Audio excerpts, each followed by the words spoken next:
Hey everyone, James Reeves, TFBTV here at the SIG NEXT event. I'm with Chris. We're looking at the NEXT 516. That is the 516 Mohawk. Chris, tell me about the 516 generally before we get into the Mohawk. Yeah, so 516 kind of has a legendary reputation, been adopted by a variety of different militaries around the world. Internally, it's kind of known as just built like a tank, it'll survive to the end of the world apocalypse type rifle that we want to grab. This looks like a regular AR-15 to me. Why am I wrong? Little different. So some aspects, if you're familiar with the 516, it had a chunky quad rail, but really what made it special was the gas piston system. So kind of your gas piston AR system, but we've kind of took a couple extra further steps to make it even better. Right. So essentially we're looking at a short stroke operated gas piston design AR type rifle in the 516. Yep, exactly. Now, the Mohawk, what's new about this version? Okay, yeah, so a couple things. So we wanted to improve that durability even more. So we actually incorporated some features that you might be familiar if you're familiar with the MCX platform. So we actually have steel reinforced components, so cam path, feed ramp, and you even have an MCX brass deflector. It's exactly the same part, so you can actually go slick slide with the Rattler part if you want to. The bolt has a rounded lug, so these are common failure points of a typical AR that we've enhanced to make it more durable than your typical AR. Yeah, I want you to tell me what you mentioned before the camera started rolling, where you were talking about the feed ramps. So if you're familiar, when the military rolled out the M855A1 brown tip, that has an exposed penetrator tip. So when you had a typical AR, those exposed rounds were hitting the aluminum before it actually got onto the feed ramp. So that's causes malfunctions, eats away at the part, and you basically have to throw away that upper receiver. So we have steel reinforced that. So with that kind of ammunition, that's not going to be an issue.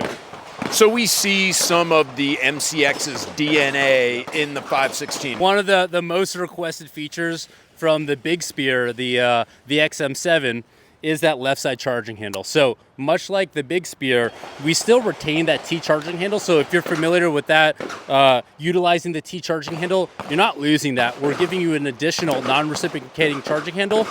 In a couple situations, it's super handy. If you're prone, sometimes it's awkward to try and get that T charging handle. So you get a lot more leverage when you have it up front and being able to charge it that way. Talk to me about the handguard. This is brand new, right? Yeah, so the handguard, if you're familiar with the LT, when we went from the Virtus to the LT, we kind of slimmed it down so you have a little bit easier to do that C-clamp technique, so a lot more ergonomic in that aspect. We actually slimmed down the gas piston as well so we could tuck it inside the handguard, so very similar to the LT if you're familiar with that weapon system. Fully ambi lower. Fully ambi lower, exactly. Are you a lefty? I'm a righty. Oh, thank God. Yeah. Man, I ran into a dude, believe it or not, there's some lefties that work here. Like actual people, left-handers work here at SIG. I'm not going to say anything to Ron Cohen. And we have adjustable gas as well. We do have adjustable gas, so you have the ability to kind of go a normal adverse or a suppressed adverse. We're really big on making sure you have that adverse setting, so really kind of design these as fighting rifles. So depending on environmentals, if you have a whole bunch of dust or mud in there, or if you're just never cleaning your rifle, you can click it to adverse. Even if you have low-powered ammo, you can power through all of that with that gas piston system. Sure. And is this like the MCX where I can actually change out the gas plug with different annulus sizes or whatever? You could.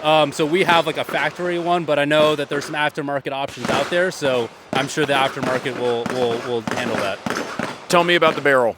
So you have a hammer forged chromoly barrel, so really no expense spared on making a really durable fighting rifle barrel that's going to last and give you that accuracy that you want. Do you know what the accuracy is? From what I've seen, kind of what you would expect of a high-performing duty rifle. Right, sure. So how expensive is this going to be and when's it going to be available? Because this sounds like this is going to be pricey. So this is going to be in the neighborhood of $2,200, so less than an LT. So I would say that there's some benefits of this. There's pros and cons of the LT.